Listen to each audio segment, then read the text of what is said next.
Je commence par un petit témoignage personnel parce que vous en avez peut-être beaucoup entendu. Et lors d'un forum, il y a quelques années, je ne sais plus quand, ici même, j'avais mentionné pour la première fois ce terme de génie féminin. Et j'avais provoqué quelques réactions. Au mieux des sourires polis, amusés ou moqueurs. C'est vrai que ce thème ne laisse pas indifférent, mais oser parler du génie féminin, n'est-ce pas aller dans le sens d'une certaine revendication féministe? Les féministes disent que la société est androcentrée, car tout est perçu selon la vision masculine. La femme n'est vue qu'en fonction de l'homme, qu'en comparaison avec l'homme. Elle est moins ceci, elle est plus cela. Et puis un tout petit témoignage à propos de féminin qui vous expliquera peut-être pourquoi j'aime beaucoup parler du génie féminin. Dans la fratrie à laquelle j'appartiens, j'ai 3 frères qui sont plus âgés que moi et je suis arrivée la petite dernière. Et un de mes n'appréciait pas du tout que je sois là, que je sois une fille. Et comme arrive souvent, les ans se chamaillent et un jour, je suis revenue vers ma mère en pleurant. Et je m'étais fait renvoyer par mes frères et je pleurais et ma mère m'a dit « Mais qu'est-ce qu'il t'a dit? Mais qu'est-ce qu'il t'a dit qui te fait pleurer ?» Et moi, je ne sais pas quel âge j'avais et j'ai pleuré en disant « Il m'a traité de féminin. » Féminin, la dignité de la femme, tout cela, on en a beaucoup parlé et Gabriela en a très bien parlé aussi. Donc ce terme, vous savez qu'il vient de Jean-Paul II et plusieurs fois, il a dit et redit que ce terme correspondait bien à sa pensée et il disait qu'il faut reconnaître les traits d'un dessein précis de Dieu qui doit être accueilli et honoré, mais aussi pour faire plus de place dans l'ensemble de la vie sociale et également dans la vie ecclésiale. Donc, tout ce qui a été dit tout à l'heure aussi pour reconnaître ce que le Créateur a voulu pour nous. Avant les textes du Saint Jean-Paul II, il y avait déjà notre pape Saint Jean XXIII avait déjà eu des textes importants sur la dignité de la femme, sur le génie féminin, sans utiliser ce terme. Vous savez aussi, il y a eu la citation du Concile qui avait fait un message pour la femme. Et vous savez aussi que pour la première fois, lors du dernier Concile, des femmes avaient été acceptées parmi les auditeurs laïcs. On dit, je ne sais pas si c'est vrai, qu'elles n'avaient pas le droit d'aller dans la même salle pour prendre leur café, mais que les hommes, mais enfin, elles étaient là. Paul VI aussi a eu de très belles paroles, et donc c'est surtout le pape Jean-Paul II avec les 2 textes fondamentaux qui ont déjà été cités, Mulieris Dignitatem et la lettre aux femmes. Notre pape François, comme l'a redit Père Bernard, a dit qu'il fallait vraiment faire une profonde théologie de la femme pour mieux la comprendre. Et en effet, le génie féminin ne se réduit pas au domaine de l'agir, mais de l'être. Donc rapidement, nous allons reprendre encore ce que le Créateur a voulu pour la femme. Ensuite, nous verrons combien la Vierge Marie est vraiment la plus haute expression du génie féminin. Et puis, une petite ouverture sur le prophétisme de la femme.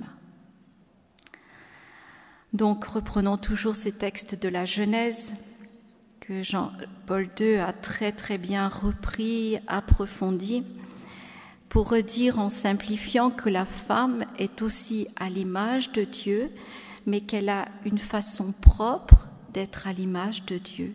Une façon qui est, dit Jean-Paul II, une harmonique différente et complémentaire. Vous savez, quand Dieu est esprit, il n'a pas de corps, il n'est ni homme ni femme, mais la femme manifeste un aspect de la richesse infinie de Dieu, amour.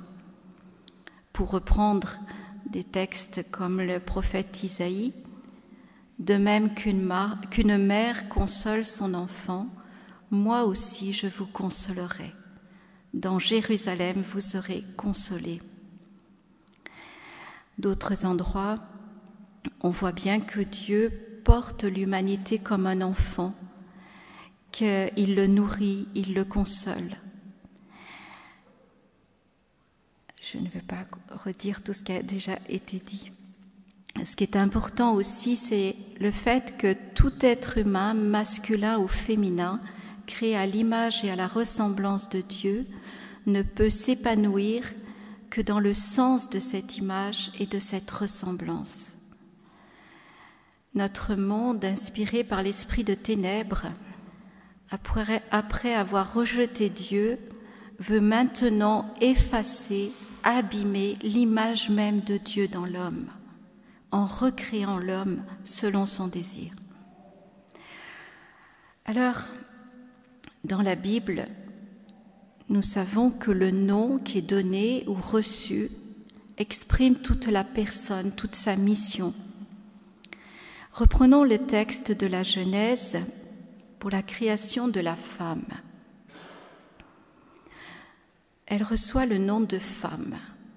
Dieu façonne la femme à partir d'Adam, mystérieusement endormi, et lorsque ce dernier la découvre, il s'écrie « Cette fois-ci, voici l'os de mes os et la chair de ma chair. On l'appellera femme, parce qu'elle a été tirée de l'homme. » Le français ne peut pas rendre le jeu de mots qu'il y a là. Normalement, elle s'appellera Isha, parce qu'elle a été tirée de Ish. On voit bien la même racine qui exprime l'égale dignité. Elle est l'aide qui est assortie à l'homme, à tel point que, quittant son père et sa mère, il s'unit à elle comme une seule chair. Donc je ne vais pas reprendre tout ce qui a été dit sur ce principe de l'aide qui caractérise l'épouse, qui est très important. Elle est assortie à l'homme, elle est le complément de l'homme, comme l'homme est le complément de la femme. Ils sont tous deux complémentaires. Mais cela ne signifie pas que l'homme est incomplet ou que la femme est incomplète.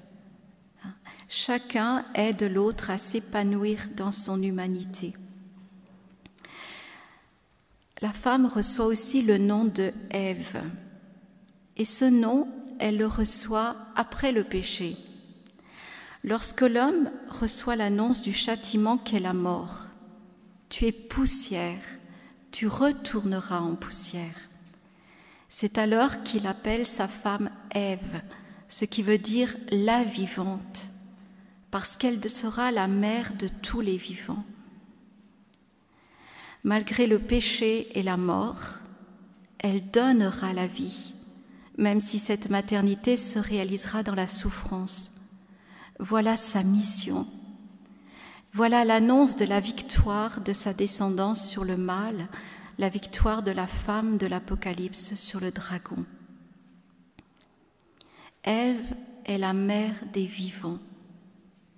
Appelée à la maternité, à l'accueil de l'enfant qui est faible, fragile, totalement dépendant, la femme reçoit de Dieu les qualités correspondantes de douceur, de délicatesse, de tendresse, d'attention qui marquent tout son être.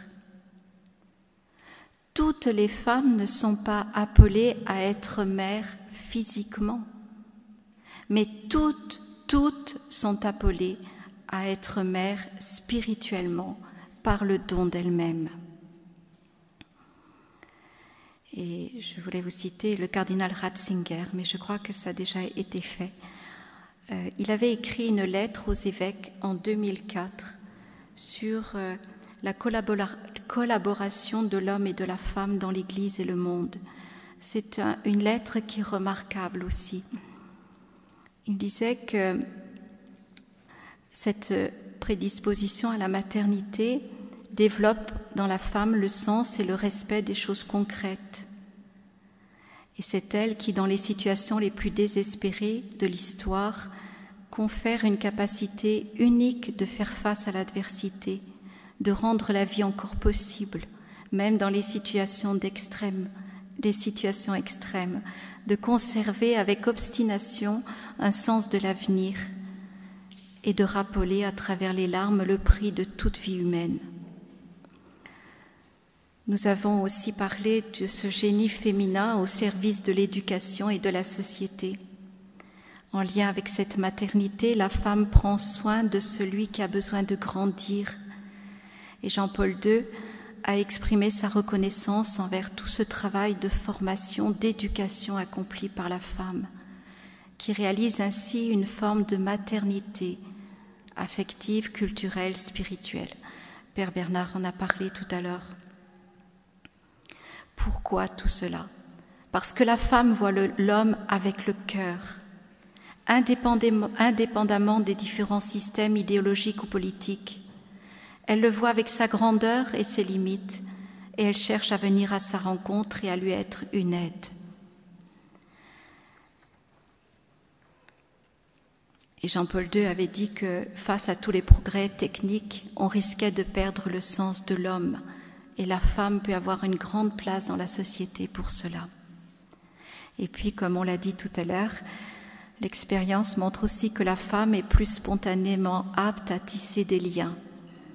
Et je rajouterais aussi à les rompre. Le génie féminin marqué par le péché. Le péché originel entraîne deux sortes de conséquences désastreuses pour la femme. En tant qu'épouse, elle va subir la domination de l'homme. Et que va-t-elle faire pour s'en défendre? Peut-être pour survivre. Elle va tomber dans deux travers. Certaines, pas toutes. Soit en cherchant à s'approprier les caractéristiques masculines au détriment de sa propre originalité féminine, risquant ainsi de déformer ou de perdre ce qui constitue sa richesse essentielle, dit Jean-Paul II. Soit, autre façon de s'en sortir, d'utiliser son génie féminin pour dominer l'homme par la séduction. L'aide réciproque voulue par Dieu devient rivalité de pouvoir. Et le cardinal Ratzinger, face à cela, avait cité l'apôtre Saint Paul dans sa lettre aux Galates. L'apôtre dit « Vous tous qui êtes baptisés dans le Christ, vous avez revêtu le Christ. Il n'y a plus de l'homme et la femme, etc. » Et il expliquait, il ne déclare pas dépasser la distinction homme-femme. Il veut plutôt dire ceci. Dans le Christ, la rivalité, l'inimitié, la violence qui défiguraient la relation entre l'homme et la femme sont surmontables et surmontées. Deuxième conséquence désastreuse pour la femme, c'est en tant que mère. Elle va souffrir en mettant au monde ses enfants. Pour elle, la maternité est à la fois joie et souffrance. Mais celui qui est homicide dès le commencement séduit encore des femmes aujourd'hui pour leur faire perdre le sens de la maternité. Nous constatons combien est poussé à l'extrême le rejet de la maternité pour certaines femmes. La femme n'est plus un don pour l'autre, mais elle veut décider du sort de l'enfant en fonction d'elle. Elle devient instrument des cultures de la mort, après en avoir été elle-même la victime. La femme, marquée par le péché, peut aussi se replier sur elle et mettre à son propre service les dons qu'elle a reçus pour l'enfant et pour l'autre. L'attention, la délicatesse, la sensibilité. Elle se détourne du véritable amour et devient stérile spirituellement. Elle ne peut trouver son épanouissement. Dans tous ces cas, le génie féminin, comme la lumière, est mis sous le boisseau, au lieu de briller pour tous ceux qui sont dans la maison. Mais heureusement, il a la Vierge Marie est là. Jean-Paul II dit, et il exprime, qu'il voit en Marie la pleine révélation de tout ce qui est compris dans le mot biblique de femme. En Marie, on retrouve la femme, telle qu'elle fut voulue dans la création, et donc dans la pensée éternelle de Dieu. Elle est le nouveau commencement de la dignité et de la vocation de la femme. Alors évidemment, Jean-Paul II a écrit de très belles choses sur la femme, mais les discours féministes n'acceptent pas du tout cela. Ils disent que ce discours flatteur est en réalité infériorisant et même culpabilisant pour les femmes. En effet, les écrits du magistère qui valorisent le génie féminin renforcent les stéréotypes sur les femmes, car ils donnent Marie, mère et servante, comme modèle aux femmes. Alors ce génie féminin, on ne peut pas le déformer, il est ce que Dieu a voulu. L'Église voit en Marie la plus haute expression du génie féminin.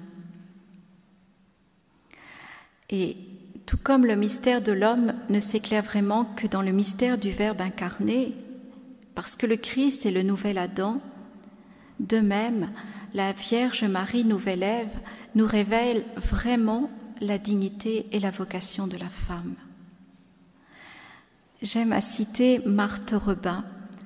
Quand les grands théologiens venaient la voir, elle a dit « Marie est avant tout la mère de Dieu. Elle est la divine maternité comme elle est l'immaculée conception. C'est son nom qu'elle a révélé à Bernadette. Marie est sainte parce qu'elle est la mère de Dieu. » Et Jean-Paul II disait « La grâce divine ne laisse jamais la nature de côté. Elle ne l'annule pas non plus. Au contraire, elle la perfectionne et l'ennoblit. La plénitude de grâce accordée à la Vierge de Nazareth en vue de sa qualité de Théotokos signifie donc en même temps la plénitude de la perfection de ce qui caractérise la femme, de ce qui est féminin.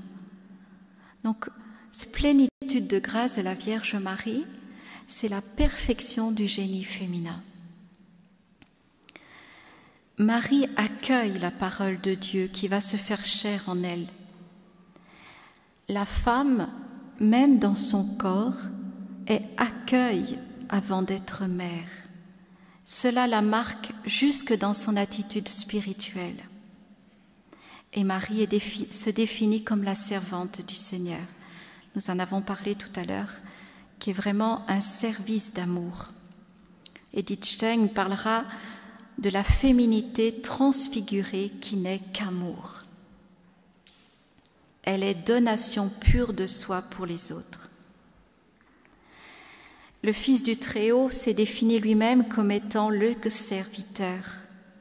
Et la Vierge Marie, avec toute sa féminité, collabore à cette grande mission de rédemption. Quelques mots sur le prophétisme de la femme. Au baptême, nous sommes tous marqués du Saint-Crème, en tant que prêtres, prophètes et rois. Jean-Paul II explique que prophétiser, cela veut dire exprimer par la parole et par la vie les merveilles de Dieu, en sauvegardant la vérité et l'originalité de chaque personne, homme ou femme. Nous allons voir en quoi la femme est prophète. D'abord par la parole. Jean-Paul II notait que le Christ parle aux femmes des choses de Dieu, elles les comprennent dans une réceptivité authentique de l'esprit et du cœur. Dans une réponse tellement féminine, Jésus va montrer son estime et son admiration. La femme accueille le mystère du Christ non seulement intellectuellement, mais aussi au plus profond de son cœur, spontanément. Et c'est très important pour cet attachement au Christ qui fera que les femmes iront jusqu'au calvaire, malgré leur peur. Nous pouvons constater au cours de l'histoire que Dieu s'est plu à enseigner son Église par des femmes mystiques qui ont mis à son service leur sensibilité féminine pour transmettre sa lumière. Le pape François signalait que la femme possède une sensibilité particulière pour les choses de Dieu. Et il disait qu'elle nous aide à comprendre la miséricorde, la tendresse et l'amour que Dieu a pour nous. En déclarant Sainte Thérèse de Lisieux, docteur de l'Église, Jean-Paul II disait « Elle est une femme qui, en abordant l'Évangile, a su déceler des richesses cachées avec un sens du concret, une profondeur d'assimilation dans la vie, une sagesse qui sont propres au génie féminin. Son universalité lui confère une grande place parmi les saintes femmes qui brillent par leur sagesse évangélique. » Et nous savons que la femme a une place de choix pour la transmission de la foi, mais aussi de la culture. La femme est prophète aussi par sa vie. Et là, c'est le pape Jean-Paul II, bien sûr, a donné des textes importants, a ébauché ce qui devrait être encore approfondi sur le mystère de l'Église. Il y a dans la féminité de la femme croyante, et spécialement de la femme consacrée, une sorte de prophétie immanente, un symbolisme fortement évocateur, on pourrait dire un caractère iconique, prégnant, qui se réalise pleinement en Marie et qui exprime bien l'être même de l'Église. Et il explicitait aussi ce que Père Bernard vous a déjà dit, qu'il y a dans l'Église le principe marial et le principe apostolique et pétrinien. Le pape François redisait « J'ai le plaisir également à penser que l'Église n'est pas le Église, mais est la Église. L'Église est femme, elle est mère, et cela est beau. Le fait d'être épouse, en effet, et donc le féminin devient le symbole de tout l'humain. C'est ce prophétisme particulier de la femme. Alors, faut-il que les hommes deviennent des femmes? Donc, allons-y. Non, c'est dans toute la démarche spirituelle. Il y a tout cet aspect d'accueil de la parole de Dieu, comme la Vierge Marie, de reconnaître sa faiblesse, sa pauvreté, qui est peut-être plus spontanée pour la femme, parce que physiquement elle est plus faible. Et c'est cette disposition d'accueil qui nous fait petits devant Dieu et qui fait qu'une Sainte Thérèse de l'Enfant Jésus a pu être donnée comme docteur de l'Église, docteur du divin amour, qui nous met dans des dispositions d'accueil de Dieu et de réponse d'amour dans la pauvreté. Beaucoup de nos contemporains ont besoin de rencontrer à travers les femmes une Église mère qui puisse les accueillir avec leurs faiblesses, leurs blessures. Tout comme l'enfant dépend de sa mère, a besoin d'attention, eh bien beaucoup qui sont des blessés de la vie ont besoin de la délicatesse d'une mère, de découvrir que l'Église est mère. Et en même temps, ils ont aussi besoin de la miséricorde du Père qui est toujours fidèle. Là, j'ai toujours ce témoignage de petits-enfants profondément bouleversés par une enfance déstabilisée et qui font l'expérience du Père à travers la confession. C'est extraordinaire. Notre époque, la nouvelle évangélisation a besoin à la fois du Père et de la Mère. Donc, tous les chrétiens doivent pratiquer, s'exercer à pratiquer ces attitudes spirituelles que Dieu attend de ses enfants. Au terme de l'histoire, tandis que se profile dans l'Apocalypse de Jean un ciel nouveau, une terre nouvelle, c'est la vision d'une Jérusalem féminine, toute prête comme une fiancée parée pour son époux qui est présentée.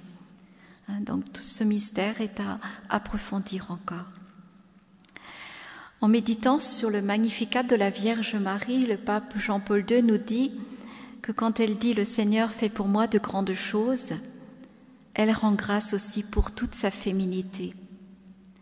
Telle est la découverte de toute la richesse, de toutes les ressources personnelles de la féminité, de l'originalité éternelle de la femme telle que Dieu l'a voulu. Personne en elle-même qui se trouve en même temps par le don désintéressé d'elle-même. Et dans la lettre aux femmes, il ajoute « L'avenir de l'Église dans le 3e millénaire ne manquera certainement pas de voir naître de nouvelles et admirables manifestations du génie féminin. » C'est l'avenir.